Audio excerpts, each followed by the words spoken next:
అందరికీ నమస్కారం. గత కొన్ని రోజులుగా ప్రశ్నించే వారిపై పెడుతున్నటువంటి కేసులు, చేస్తున్న అక్రమ అరెస్టులు మనం చూస్తూనే ఉన్నాము.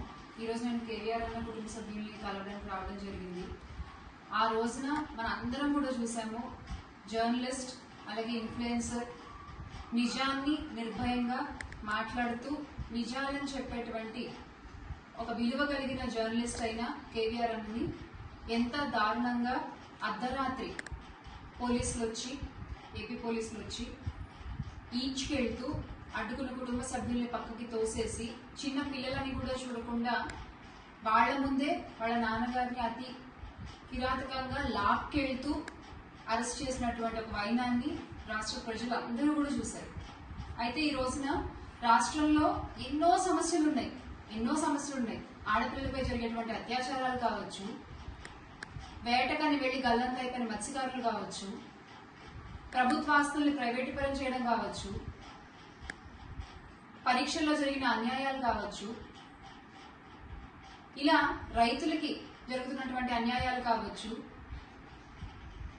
ఇలా ఎన్నో సమస్యలు రాష్ట్రంలో ఉంటే తప్పిపోయిన చిన్న పిల్లలు కావచ్చు, ఇలా ఎన్నో సమస్యలు రాష్ట్రంలో ఉంటే అవన్నీ అర్జెంట్ లేదు, అవన్నీ గాలికి వదిలేసి అవన్నీ పక్కన పెట్టేసి కేవలం ఎవరైతే ప్రభుత్వం చేసేటువంటి అన్యాయాల్ని, అధికారంలో ఉన్నటువంటి ఇప్పటి కూటమి ప్రభుత్వం చేసేటువంటి అన్యాయాల్ని వేలెత్తి చూపిస్తున్నారో వాళ్ళని మాత్రం హుటాహుటిన వాళ్ళు ఎక్కడున్నా సరే, పక్క రాష్ట్రాల్లో ఉన్నా సరే వెళ్ళిపోయి అర్ధరాత్రి పూట అర్జెంటుగా వాళ్ళని అరెస్ట్ చేసే కార్యక్రమాలు పెట్టుకుంటున్నారు. ఇవాళ ఇదే జరుగుతోంది.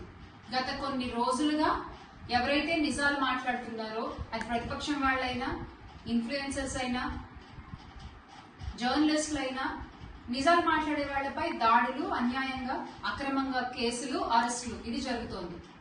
ఈ రోజున మరి ఎంత ఇబ్బంది పడుతున్నారు చూస్తా ఉన్నాం. వీళ్ళ కుటుంబం అంతా ఎవరండి? వీళ్ళ కుటుంబానికి ఈ రోజు సమాధానం చెప్పేది 2 చిన్నపిల్లలు.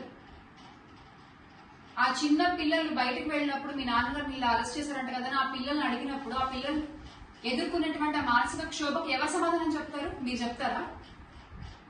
అన్యాయంగా లాక్కెళ్ళిపోయారే, అన్యాయంగా అరెస్ట్ చేశారే, సరైన కారణం చెప్పకుండా, పైగా అక్క మీద కూడా కేసులు పెడుతున్నారు. ఏమని పెడుతున్నారు? ఆ రోజంట కేవీఆర్ అన్నని అరెస్ట్ చేయడానికి వచ్చినప్పుడట అడ్డుకున్నారట, సరిగ్గా సహకరించలేదట పోలీసులకి, అందుకని ఇప్పుడు ఈమె మీద కూడా కేసు పెడుతున్నారు. ఎంత అన్యాయం అండి ఇది! అరే, ఒక భర్తని అర్ధరాత్రి చెప్పా చేయకుండా, ముందస్తు ఇన్ఫర్మేషన్ లేకుండా అరెస్ట్ చేయడానికి వచ్చేస్తే ఎటువంటి భార్య అయినా సరే రెడ్ కార్పెట్ వేసి ఆహ్వానిస్తారా అండి? మీకు కనీసం ఏమైందండి, ఎందుకు తీసుకెళ్తున్నారా నోరు తెచ్చి అడగరా? కారణం కనుక్కోరా? అది మన ప్రజాస్వామ్యంలో ఉన్న హక్కు కదా. ఎందుకు అరెస్ట్ చేస్తున్నారు, ఎక్కడికి తీసుకెళ్తున్నారు, ఏ కారణం మీద అరెస్ట్ చేస్తున్నారు నిజాలు మాట్లాడుకోవద్దు, తెలుసుకోవద్దా? మీ ఇష్టానికి మీరు పోలీసులు వచ్చేసి తీసుకెళ్లిపోతామంటే అలా అడిగినందుకు ఇప్పుడు ఈవిడ మీద కూడా కేసు పెట్టే ప్రయత్నాలు చేస్తున్నారు. ఒక్క మహిళ ఇవన్నీ ఎదుర్కొంటూ పోరాడుతూ ఉంది. మరి ఈ రోజు ఇటువంటి పరిస్థితులు చూస్తే జగన్మోహన్ రెడ్డి గారు కూడా హే రామ్ సేవ్ ఆంధ్రప్రదేశ్ అంటూ ట్వీట్ చేసేటువంటి పరిస్థితి వచ్చింది. ఎవరికి చెప్పుకోవాలో అర్థం కాక దేవుడిని మొరబెట్టుకుంటున్నారు. ఏంటి వ్యవస్థలు? జర్నలిజం అనేది 4th ఎస్టేట్ గా ఉంది, కానీ ఈ రోజున అదే జర్నలిజం పర్సనల్ ఎసెట్ అయిపోయింది కొంతమందికి. ఆ పర్సనల్ ఎసెట్ గా ఉండి ఆ జర్నలిజం చేసే వాళ్ళందరికీనేమో పల్లకి మోతలు, అలా కాకుండా మీరు చేసే తప్పులు ఎత్తి చూపించే వాళ్ళకందరికేమో అరెస్ట్. ఇది ఈ రోజున రాష్ట్రంలో జరుగుతుంది. ఒకటి మాత్రం గుర్తుపెట్టుకోవాలి, అది ఏ రాష్ట్రమో, అది ఆంధ్రప్రదేశ్, తెలంగాణ, లేకపోతే ఇంకే రాష్ట్రం అని మాట్లాడట్లేదు. ఒక జర్నలిస్ట్ కి ఈ రోజు జరిగిన అన్యాయం గురించి ఖచ్చితంగా మనం మాట్లాడుకోవాల్సిన పరిస్థితి. ఎవరైతే అధికారంలో ఉన్నారో వాళ్ళందరూ కూడా గుర్తుపెట్టుకోవాలి, ఒక జర్నలిస్ట్ అక్షరానికి మీ అధికారానికి, ఒక జర్నలిస్ట్ కళానికి మీ బలానికి, ఒక జర్నలిస్ట్ గుండె ధైర్యానికి మీ డబ్బుకి మధ్య ఒక యుద్ధం అనేది మొదలైంది. ఈ